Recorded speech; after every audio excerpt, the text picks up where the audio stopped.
represented from former Senator Manny Villar, Senator Cynthia Villar, Senator Mark Villar, and Senator Camille Villar. We are truly humbled and are very grateful for your support.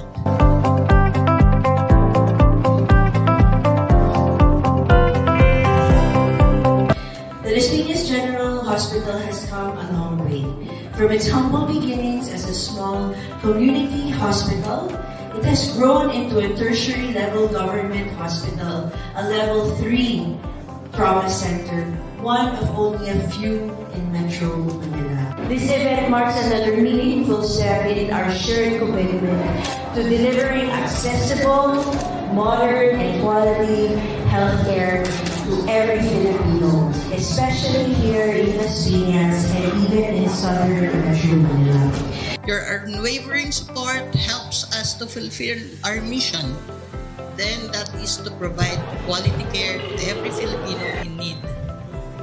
At present, we are now committing ourselves to serve the healthcare services that we will be able to provide and will be felt by everyone, regardless of their status, race, and gender. Sapagkat sa LPGen, bawat buhay mahalaga.